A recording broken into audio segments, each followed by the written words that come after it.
আসসালামু আলাইকুম, কেমন আছেন সবাই? আকির সংসার চ্যানেল থেকে আমি আকি বেশ কয়েকদিন পর আবারও নতুন একটা ভিডিও নিয়ে আপনাদের মাঝে চলে আসলাম।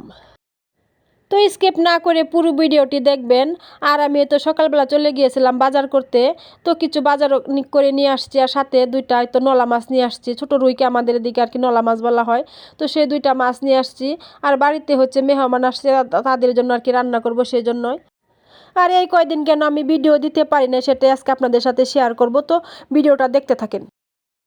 আর আমার হচ্ছে অনেক ঠান্ডা লেগেছে, আমার কথা একদমই স্পষ্ট হচ্ছে না। আপনারা হয়তো আমার কথা শুনে বুঝতে পারছেন, তারপরেও ভয়েস দিচ্ছি। তার কারণ হচ্ছে কয়েকদিন আগে যে আপনাদের সাথে একটা ভিডিও শেয়ার করেছিলাম যে আমার ননাস অনেক অসুস্থ।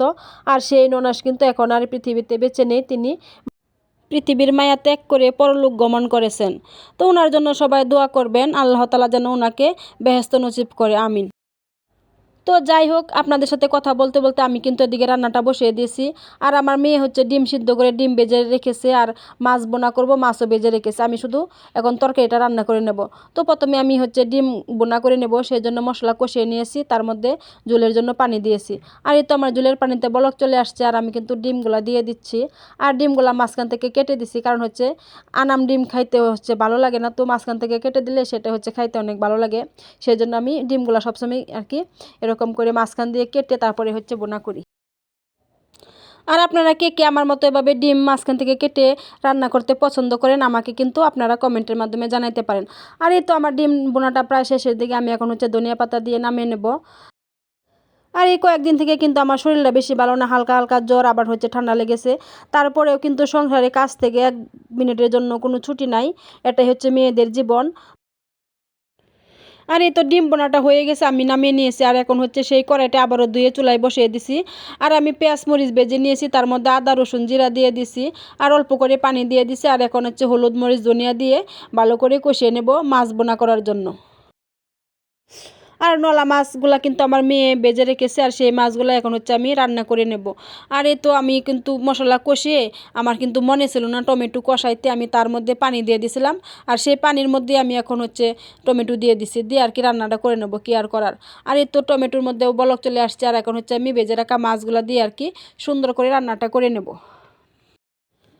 আর দুইটা মাছ থেকে আমি শুধু দুইটা মাথা দুইটা লেজ রেখে দিছি, আর মাঝখানের যতগুলো টুকরা হয়েছে সবগুলা কিন্তু আমি রান্না করে নিচ্ছি।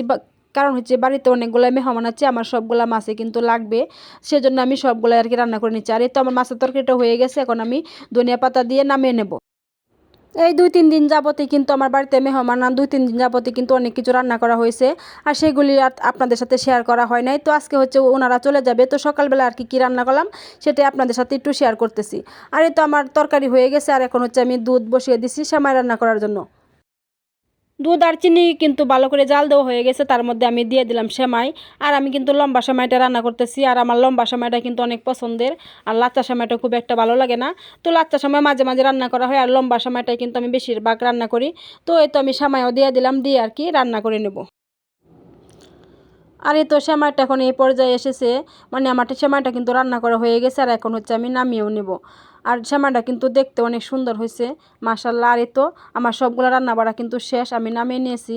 আর এই তো দেখেন তরকারির কালারগুলো কত সুন্দর হয়েছে, টকটক একদম।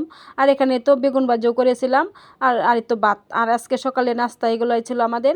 তো আজকের ভিডিওটা আপনাদের কাছে কেমন লাগলো সবাই কিন্তু আমাকে অবশ্যই কমেন্টের মাধ্যমে জানাবেন। আর আমার রান্নাগুলো আপনাদের কাছে কেমন লাগলো সেটাও কিন্তু জানাবেন। তো আজকে এ পর্যন্ত, সবাই ভালো থাকবেন, সুস্থ থাকবেন। আল্লাহ হাফেজ।